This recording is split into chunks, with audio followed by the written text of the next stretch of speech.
Hey guys, what's up? Kembali lagi bersama saya Kotrel di sini di channel kita bahas sejarah. Nah, di sini kita akan melanjutkan membahas di part yang ke-6. Nah, di sini kita akan melanjutkan membahas tokoh-tokoh, melanjutkan pembahasan kita mengenai tokoh-tokoh pengubah dunia kita yang ke-11. Siapakah dia? Penasaran? Nah, di tokoh-tokoh pengubah dunia kita yang ke-11 terdapat dia adalah Isaac Newton. Nah, Isaac Newton selalu bertanya-tanya tentang apa yang dia lihat di alam raya ini, apa yang membuat bulan dan planet-planet menggantung di angkasa, bagaimana pelangi dapat tercipta. Dia membuka dasar-dasar hukum mengenai alam. Nah, dia menggunakan ilmu matematika untuk menjelaskan hukum-hukum tersebut dan membuat perkiraan bagaimana benda-benda tersebut bertingkah laku. Dia menjadi seorang ilmuwan besar sepanjang sejarah di dunia ini. Tahun-tahun belajar. Newton lahir di Woolsthorpe, Inggris pada 25 November 1642. Dia suka membuat model-model mekanik, namun dia bukanlah murid yang pandai.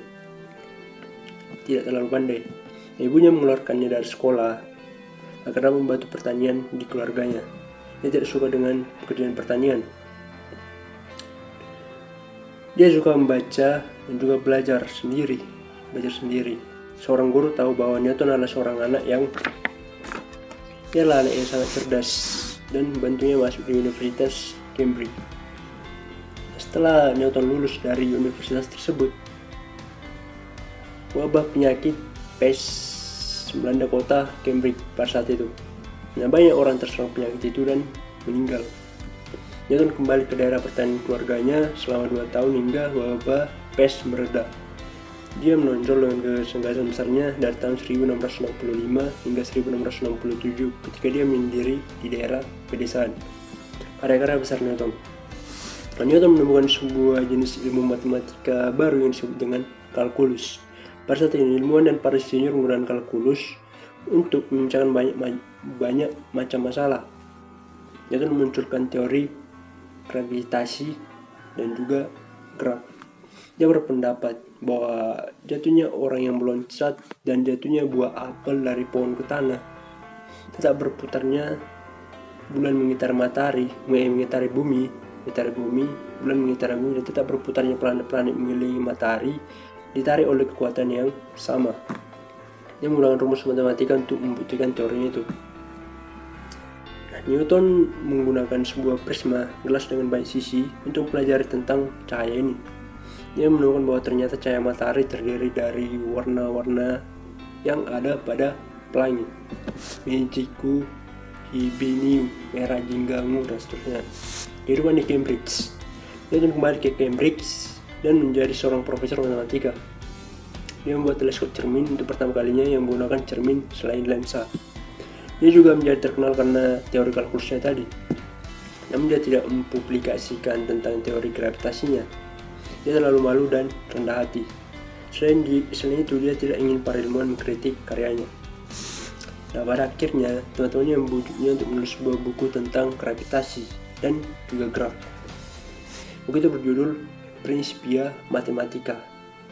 Para ilmuwan menyebut buku itu sebuah karya maha besar. Newton mendapat gelar pangeran pada saat itu. Ketika dia meninggal pada tanggal 20 Maret 1727, dia menjadi ilmuwan pertama yang dimakamkan di Westminster Abbey, London, Inggris. Nah, pada saat itu pemakaman itu merupakan pemakaman untuk para bangsawan di Inggris pada zaman itu. Tapi dia mendapat penghargaan sebagai pangeran. Dia berhak untuk dimakamkan di sana.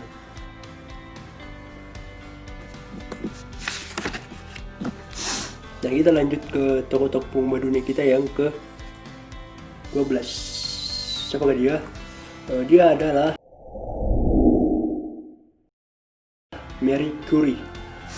Pada zaman itu, ilmuwan wanita masih sangat sedikit. Namun Marie memulai penelitian tentang misteri radioaktif dan sinar X. Nah, pada tahun 1903, dia dan suaminya memenangkan penghargaan Nobel dalam bidang ilmu fisika.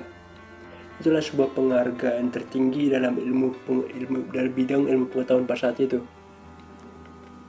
Nah, Marie Curie sekali lagi menangkan hadiah Nobel yang kedua kalinya untuk dalam bidang ilmu kimia.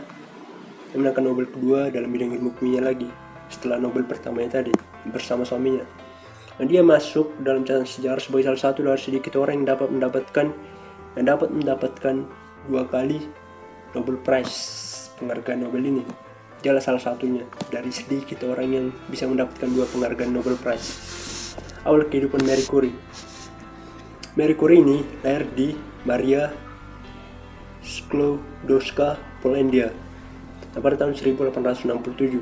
Meskipun dia tercatat sebagai siswa yang istimewa, tidak ada universitas yang memperbolehkan wanita masuk perguruan tinggi. Pada saat itu tidak ada yang namanya emansipasi wanita seperti zaman ini. Jadi dia tidak diperbolehkan masuk sana ke universitas selain laki-laki. Oke. Nah, pada tahun 1891, Maria pergi ke Paris, Prancis. Dia mengganti namanya menjadi Mary, sebuah nama Prancis yang berarti Maria. Dia mendaftar ke Sorbonne. Sorbonne ini sebuah perguruan tinggi terkenal yang ada di Paris. Mungkin pada saat itu Prancis menerima emansipasi wanita dan Polandia tidak. Nah, Mary belajar ilmu fisika dan matematika dan lulus sebagai mahasiswa terbaik di kelasnya.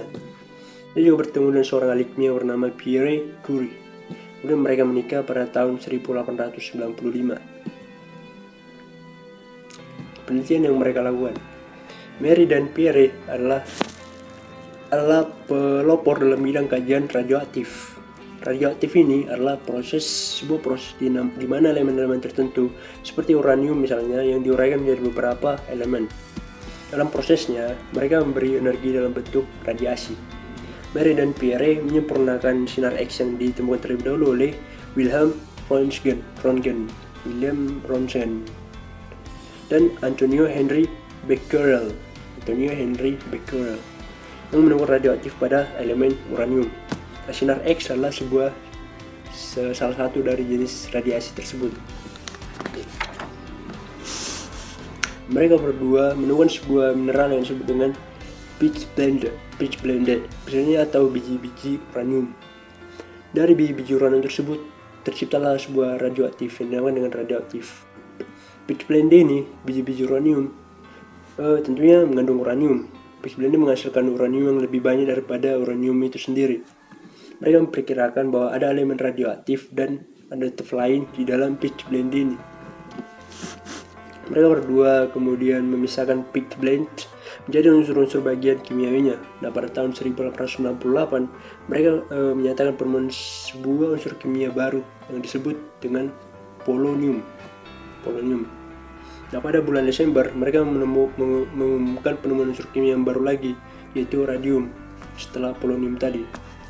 Marie Curie terus bekerja tanpa Pierre.